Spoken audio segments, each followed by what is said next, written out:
Salut, voici la méditation du jour basée sur Hébreux chapitre 2, verset 8 partie B et verset 9. En effet, en lui soumettant toutes choses, Dieu n'a rien laissé qui échappe à son autorité. Maintenant pourtant, nous ne voyons pas encore que tout lui soit soumis. Toutefois, celui qui a été abaissé pour un peu de temps au-dessus des anges, Jésus, nous le voyons couronné de gloire et d'honneur à cause de la mort qu'il a soufferte. Ainsi, par la grâce de Dieu, il a connu la mort pour tout être humain. Après démontrer avec précision que Christ est le souverain de tout, l'auteur d'Hébreux est maintenant prêt à nous dire comment ce règne se manifeste actuellement dans le monde. Il dit que rien n'a pas été laissé hors du contrôle de Christ. Toute la création, sans exception, est désormais soumise au règne du Christ. Le même verset nous dit également qu'à l'heure actuelle, nous ne voyons pas encore tout ce qui lui est soumis. C'est troublant, car cela semble introduire une contradiction. L'auteur dit que Christ est à la fois Seigneur de tout et non Seigneur de tout. Non, c'est pas le cas. Le problème est résolu lorsque nous regardons le mot « encore ».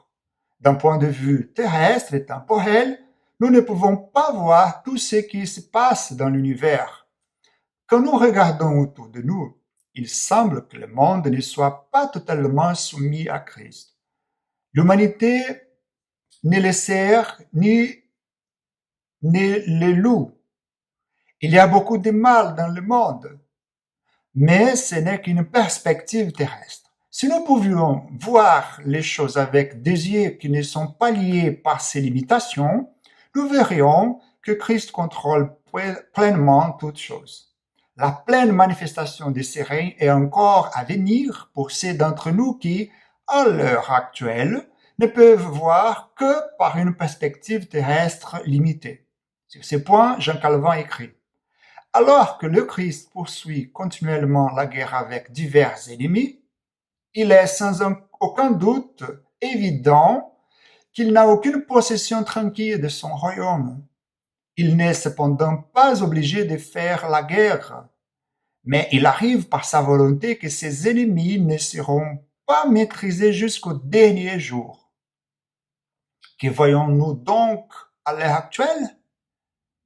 À l'heure actuelle, nous voyons Jésus qui était temporairement inférieur aux anges, maintenant couronné de gloire et d'honneur à cause de sa souffrance et de sa mort, nous dit le verset 9. Nous devons maintenant nous demander comment la souffrance de Christ peut-elle entraîner son honneur et sa gloire? Il y a au moins deux réponses à cette question. Premièrement, la souffrance de Christ est un exemple pour nous. Nous couronnons et manifestons l'honneur de Christ en tant que co-responsables dans son royaume uniquement lorsque nous partageons ses souffrances. Nous entrons dans le glorieux règne de Christ par beaucoup d'efforts, beaucoup de travail, nous dit Acte 14, verset 22.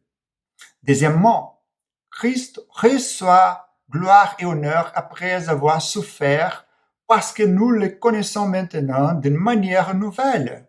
Nous avons une nouvelle compréhension de l'amour et de la grâce salvifique de Dieu parce qu'il est venu et a souffert pour notre rédemption.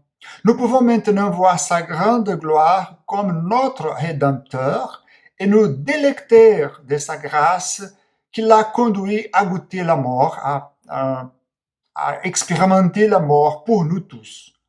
Dans sa grande sagesse, Dieu a accompli les saluts pour nous, mais a décidé de ne pas encore appliquer tous ses bienfaits. L'un de ses avantages est la manifestation pleine et entière de son règne qui est encore à venir. Cherchez comment vous pouvez manifester le règne de Dieu dans votre vie quotidienne et priez pour que le royaume vienne. Que Dieu vous bénisse.